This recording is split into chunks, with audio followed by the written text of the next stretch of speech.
Action. I'm Sue. I'm Jen. I'm Valerie. I'm Susan. Okay, and this is Nicole Monroe's speech, beginning. Okay.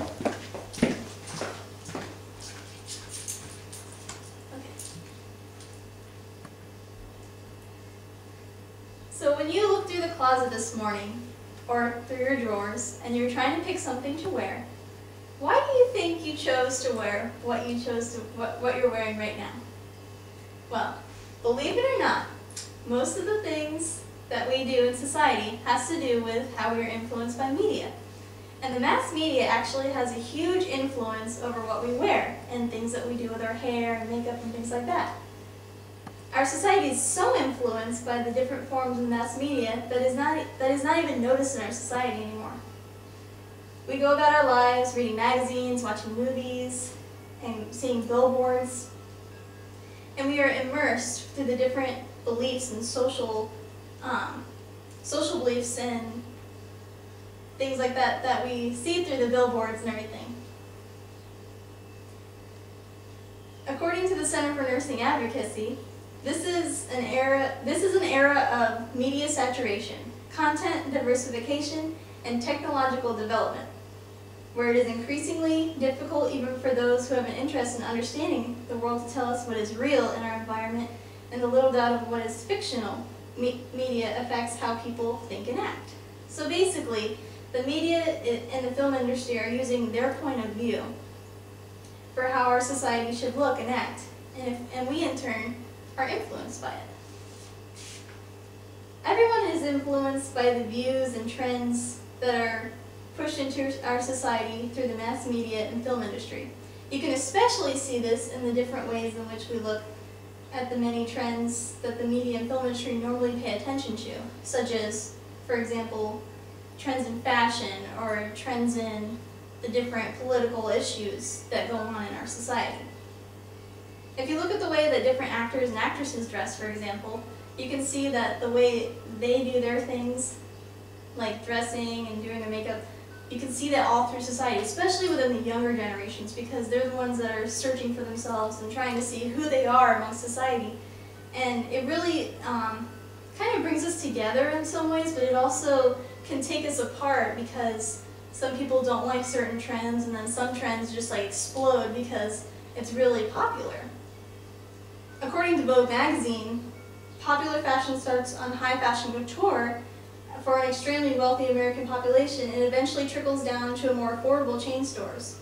Young girls flip through the pages of Vogue, Cosmopolitan, Glamour, and their favorite celebrity gossip magazines and absorb all of these trends and then that are modeled by celebrities that they most admire. These young girls are what drive the fashion industry, so when they see people like Jessica Simpson or Angelina Jolie wearing a certain kind of dress, and they'll see it on the red carpet, they're like, oh, I like that. I think I'll try to wear that at the next ball or whatever that I'm going to go to. And I think that's something that's very interesting within our society. It's like, how does this happen? Why are we being influenced by these things? And I think we're being influenced by these things because we all do want to fit in amongst society. I mean, our society is ever changing and ever growing.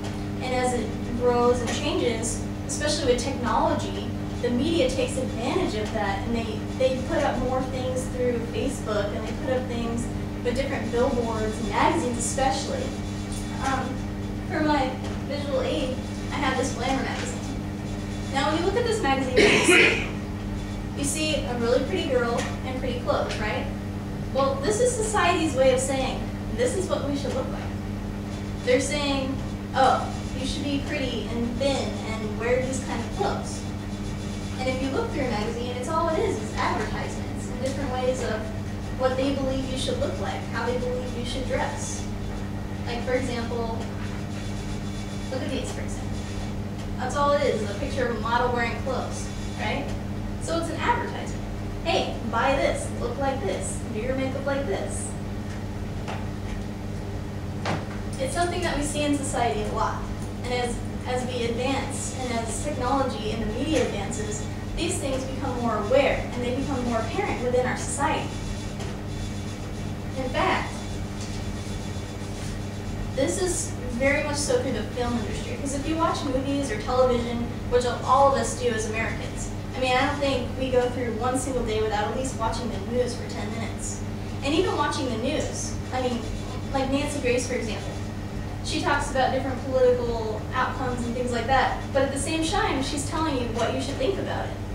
So, in a way, the media is kind of telling us who we should be and how we should act as a society and as an individual within that society.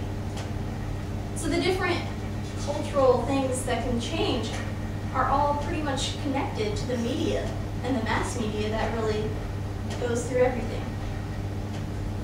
The film industry, like I was saying, has gained so much power over the years and is everywhere you turn, for the most part, inescapable. I mean, think about one of the movies that just came out recently, Thor, for example. Kids want to see it because it's an action movie. We want to see it because it's a love story as well. And in the movie, you can see that they have different fashions and things like that, and they're already starting to sell costumes for Halloween for the movie.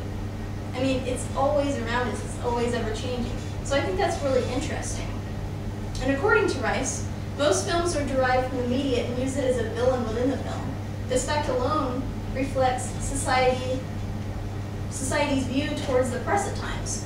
So like, think about a situation where a movie really considered something and then made it a villain.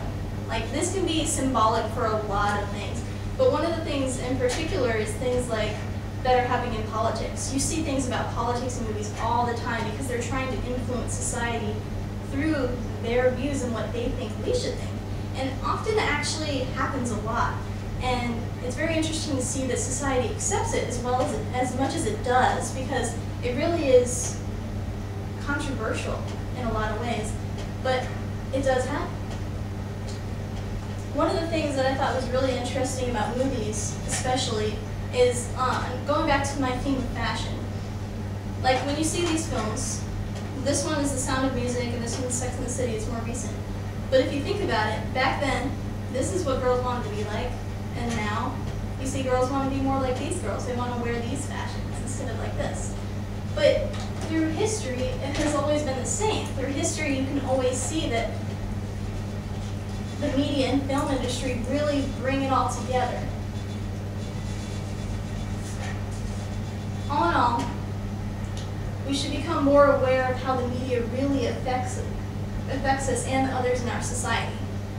Now that we know that magazines are pretty much advertisements and that they use our favorite actors and actresses to push upon those different trends in society, we should think more carefully about the decisions we choose to make. Now that we know how our society is influenced by the media, we can really pinpoint why it is that we chose to wear what we're currently wearing.